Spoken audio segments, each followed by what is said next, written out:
Next up is The Sandwich King. That's the show he hosts on Food Network. He also hosts a show called The Kitchen. Here's Jeff Mauro.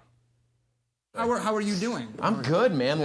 Life is busy. You know, the shows are doing very well. We just got nominated again for a daytime Emmy this year, and the first time as a host too. Got nominated. We got to go to the Emmys. Yeah. Which is thank you very much.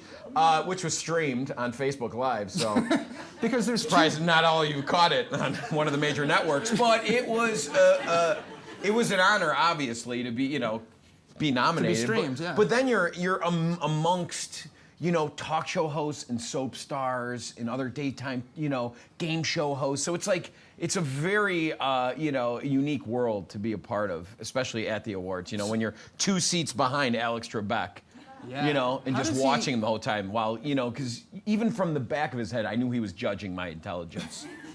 How old does the back of his head look? Like he does, like 2 years younger than he is, but I did eliminate myself next to Larry King in the bathroom right before the awards. Not the full elimination, just the number one elimination. Yeah, all right, I understand. And there was a divider, so I didn't even look. I forgot with Jeff. But I wanted to look. Come on, I mean, right? Am I wrong? You would do a little peek down. You know what? It's like, what's he? It's Larry King. He's a legend. I made the same mistake last time when I interviewed you. I prepared questions. I'll let you go. I'm sorry. No, that's fine. Okay. So a lot of these shows we're talking about, it's TV, it's fake land. Yeah. Is cooking on TV close to the real thing? I think so. Like within Sandwich King, which is a standard like stand and stir show where you're actually like cooking meals. You do, 2 mains and a dessert or 2 mains and a side. You're actually cooking. I mean, you have a squad of 10 people making sure it looks great. Yeah. But on shows like The Kitchen, there's really no swap outs, as we call them. So it's usually start to finish, and maybe there's a pot of braised beef or whatever, something you can eat, obviously. Yeah, absolutely. That you can't wait 3 hours to braise. Doused in gin. But I think it's very real, and I pride myself on, the food I put out there on TV is 90% my food, Like there's no like magical elves like bringing it from the back. But they always have that thing, obviously, on every show where they prepare it and then they pull out the food out of the oven, which they've already made, which I understand. But I want a food show where the last 15 minutes is just cleaning up. That's the best part about this job. I don't have to clean up anything anymore. Right? You're not going to find too many talent for that. But that's the thing. I mean, some talent I've seen, like I'm still cognizant of like wiping the salt into my hand and putting in the garbage below me. Some people are just all over the place. Really? Yeah. Like who on your co-host? I'm not saying a darn thing, Bazer. How much? I mean, can you be yourself on these shows, or how much do you have to say, I want to be just loved by everyone? Well, that's the plight of like the TV personality or whatever. You don't want to. I don't want to like offend anybody, but I think after we're now on our, I'm gonna say 14th season of The Kitchen, in a little over 3 years. So it's perpetual. So a season, you can have multiple seasons. We have a new episode on every week, so that's 52 a year. Yeah. So they just keep picking it up for 13 episode seasons. But you haven't been doing it. Okay, so I could, exactly not 13 years. So I could say I'm in my 12th season, but every season is 1 episode. Exactly. Like that's good. That's what I'm doing. Okay. But we've made over almost 200 episodes so far. So through the course of that, I think you just get comfortable and you learn to just say, I take me as I am. And I think the beauty of what I'm doing now, not only with my love of food and my background in professional cooking, is like I was a class clown my whole life and only got in trouble for it, and it only hindered my grades in my academic career. It's solid 2.2 average my whole life, right? But now I'm essentially getting paid to be the class clown in a group. Yeah. And it's really fun. And I just laughing at your teachers. Exactly. And it's fun because it's like they don't edit me that much. We're going to. Despite this sense of humor, you went to culinary school. Yeah. You're the real deal. Do you have a philosophy behind food? I don't know, man. That's I do.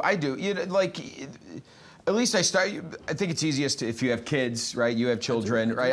I feed them what I'd want to eat. You know what I mean? I think my philosophy of food at this point, as at least a father and a family man, is creating a food culture in my house where we sit down every night for dinner, we cook.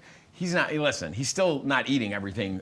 He's 8 years. He's 8 years old, so he's still not eating everything we eat. But I try to make him taste it and make him realize what goes into like food and how important the ingredients are and everything.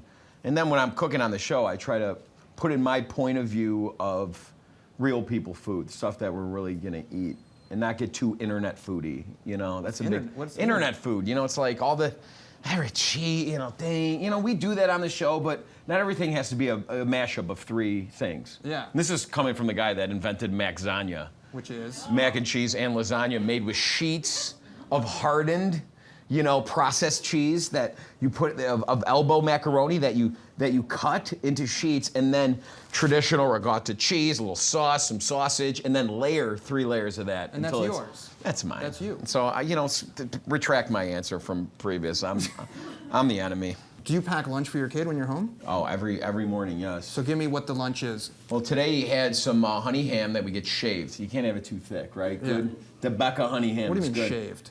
Like there's cut? different degrees. Like you go to the store and you say slice it?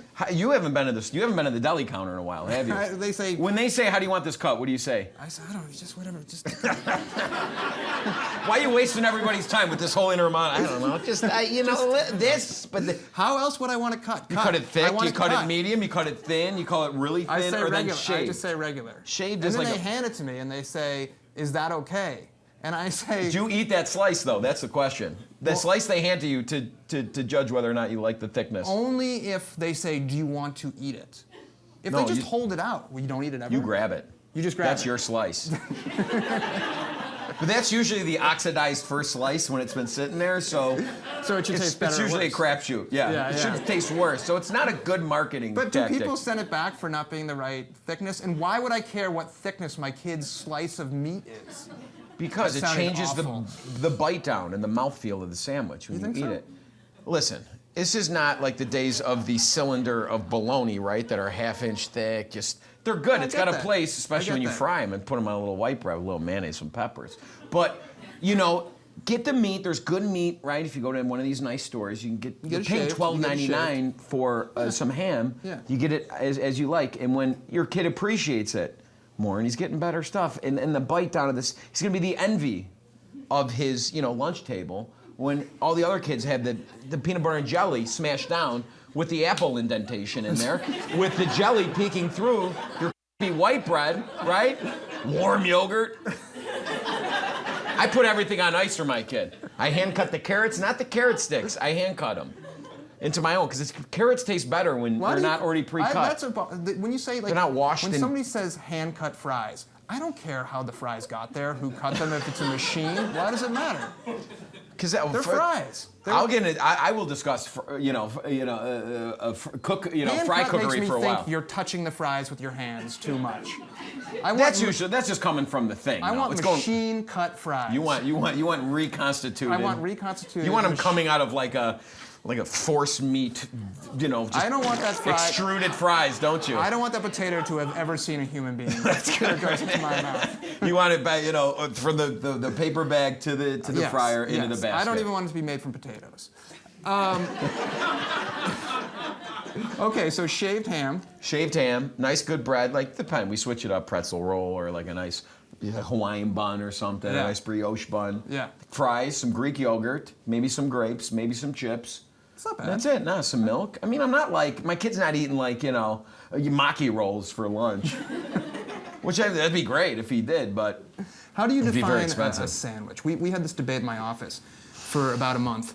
Is a hamburger a sandwich? Yes, it's part of the sandwich kingdom in its own phylum of sandwiches. Okay. All right. There's you got the kingdom of sandwiches, then you got the phylum, then you got the classes. A class King of Philip. Yeah, whatever, exactly.